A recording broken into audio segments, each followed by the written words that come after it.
আসসালামু আলাইকুম। আজকের এই ভিডিওটি প্রত্যেকটা যারা আমাকে ইউটিউবে দেখছেন বা ফেসবুকে দেখছেন, ভিডিওটা সর্বোচ্চ শেয়ার করবেন। দর্শক, বিএনপি চেয়ারপারসন বেগম খালেদা জিয়া লন্ডনের উদ্দেশ্যে রওনা দিচ্ছেন। এই ভিডিওটা যখন করছি তখন তিনি ঢাকা বিমানবন্দরে অবস্থান করছেন। কাতার এয়ারওয়েজের একটা এয়ার অ্যাম্বুলেন্সে তাকে নিয়ে যাওয়া হচ্ছে। কাতারের আমির এই এয়ার অ্যাম্বুলেন্সটি পাঠিয়েছেন। শোনা যাচ্ছে কাতারে তিনি সংক্ষিপ্ত যাত্রা বিরতিতে সেখানে আমিরের সঙ্গে তার দেখাও হবে, আমির তার সঙ্গে দেখা করবেন। লন্ডনে যাবেন চিকিৎসার জন্য। লন্ডনে চলে গেলেন। হাজার হাজার নেতাকর্মীদের ভিড়ও দেখা গেছে সেখানে। মির্জা ফখরুলকে বেশ ভিড় দেখে রাগান্বিত হওয়ার দৃশ্যও আমরা দেখেছি। সব মিলিয়ে তিনি লন্ডনে চলে যাচ্ছেন। বিএনপির রাজনীতি একটু দুর্বল হয়ে যাচ্ছে কিনা সেই আলোচনা রয়েছে। এর মাঝে যে আলোচনাটা শুরু হয়েছে সেটা হচ্ছে যে আওয়ামী লীগকে কেন্দ্র করে আওয়ামী লীগের বিরুদ্ধে যে বিপ্লব হয়েছে সেই বিপ্লবের প্রতি বিপ্লব আওয়ামী লীগ ঘটাতে পারবে কিনা। যখন কিনা ডক্টর ইউনূস গত পরশু একটা সাক্ষাৎকারে নিউ এজের সম্পাদকের সাথে সাক্ষাৎকারে নিজেকে বেশ অসহায় হিসেবে এবং সরকার পরিচালনাটাকে একটা তুচ্ছ তাচ্ছিল্য হিসেবে সামনে নিয়ে আসলেন। সেই আলোচনাগুলোই করবে এই ভিডিওতে। থাকবেন পলিটিক্স টিভির নিয়মিত আয়োজনে।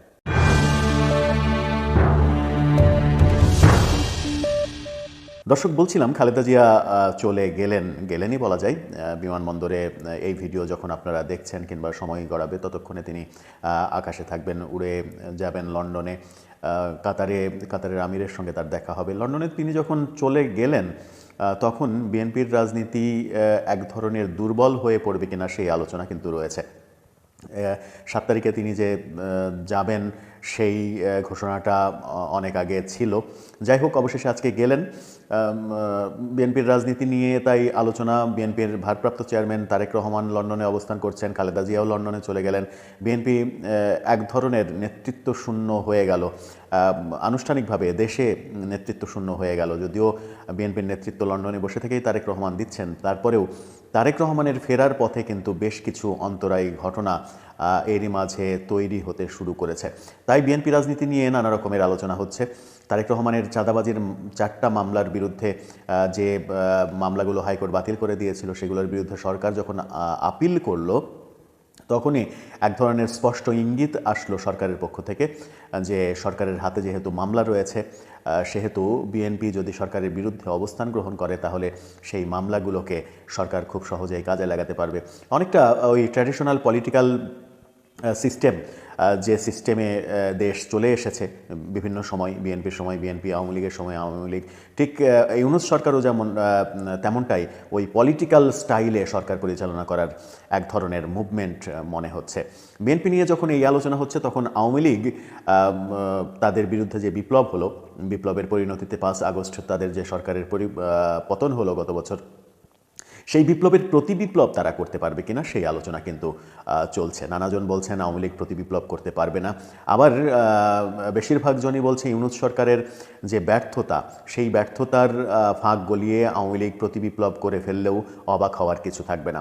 ইউনূস সরকারের ব্যর্থতার ইতিহাস আমরা দেখেছি। গত পরশুই নিউ এজ সম্পাদকের সঙ্গে সাক্ষাৎকার দিয়েছেন ডক্টর ইউনূস। সেখানে নানা রকমের তিনি তার সরকার পরিচালনার কোনো অভিজ্ঞতা নেই, কোনো রকমে খুঁড়িয়ে তাকে চলতে হচ্ছে, উপদেষ্টাদের কোনো অভিজ্ঞতা নেই, ছাত্ররা তাকে নিয়োগ দিয়েছে, সফল হলে ভালো, না হলে করার কিছু নেই, যেন একটা দায় সারা সাক্ষাৎকার দিলেন। একটা দেশের রাষ্ট্রপ্রধান তিনি যখন দায় সারা কথা বলেন যে চললে ভালো, হলে ভালো, না হলে করার কিছু নেই, সেখানে এই 18 কোটি 20 কোটি জনসংখ্যার দেশ কি সেভাবে চলতে পারে সেই প্রশ্ন কিন্তু চলছে। এবং ডক্টর ইউনূসের সেই সাক্ষাৎকার, যেটা নিয়ে আমরাও ভিডিও বানিয়েছি, সেই সাক্ষাৎকারের তুমুল সমালোচনা হচ্ছে চতুর্দিকে।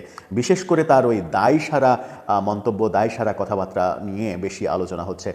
সরকার যখন দায়সারা গোছের ব্যাপারগুলো নিয়ে এগোচ্ছে তখনই আওয়ামী লীগের প্রতি বিপ্লবের কথা হচ্ছে। আওয়ামী লীগ কি প্রতি বিপ্লব করতে পারবে?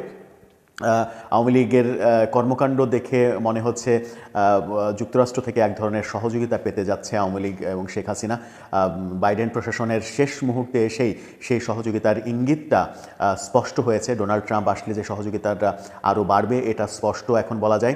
এবং ডক্টর ইউনূস তার সাক্ষাৎকারেও স্বীকার করেছেন যে বাংলাদেশের সরকারের ওপরে আমেরিকার চাপ তৈরি হয়েছে এবং ডোনাল্ড ট্রাম্প প্রশাসন আসলে সেই চাপ আরও কয়েক গুণ বাড়বে, কারণ ডোনাল্ড ট্রাম্প সরকারে ভারতীয় বংশোদ্ভূত অন্তত 7 5 জন মন্ত্রী থাকবেন এবং ডোনাল্ড ট্রাম্পের নিরাপত্তা উপদেষ্টাও ভারতীয় বংশোদ্ভূত।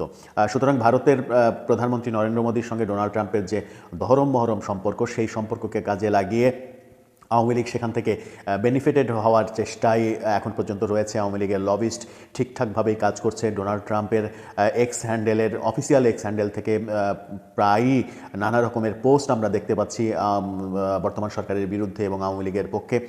এরকম কর্মকাণ্ডে আওয়ামী লীগ যদি বহির্শক্তির দ্বারা এক ধরনের পজিটিভ সিগন্যাল তৈরি করতে পারে, তাহলে বাংলাদেশে তারা প্রতিবিপ্লব তৈরি করতে পারবে, এমন আলোচনা কিন্তু অনেকে করেন। আদতে কি সেটা সম্ভব হবে?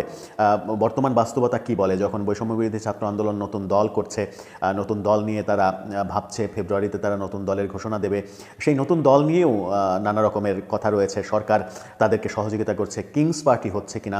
এরকম মুহূর্তে সরকারের যখন এক ধরনের লেজে গবরে অবস্থা, বিএনপির সঙ্গে সরকারের দূরত্ব যখন একেবারে স্পষ্ট, একমাত্র জামাতের সঙ্গে ছাড়া কোনো দলের সঙ্গেই যখন সরকারের সম্পর্ক মধুর নয়, ঠিক তখনই আওয়ামী লীগের প্রতিবিপ্লবের আলোচনা কিন্তু চতুর্দিকে শুরু হয়েছে। দর্শক, আপনার কি মনে হয়, শেষ পর্যন্ত আওয়ামী লীগ কি প্রতিবিপ্লবের মাধ্যমে আবার ফিরে আসার চেষ্টা করবে, নাকি সেগুলো শুধুমাত্র ওই আলোচনার মধ্যেই থাকবে? বিএনপির রাজনীতি, খালেদা জিয়া চলে যাওয়ার পরে বিএনপির রাজনীতি কি দুর্বল হয়ে পড়বে? সেই দুর্বলতার সুযোগ নিয়ে ডক্টর ইউনূস সরকার কি আরও বেশি বিএনপির বিরুদ্ধে মরিয়া হয়ে উঠবে? আপনার মতামতগুলো জানিয়ে লিখতে পারেন আমাদের কমেন্ট বক্স।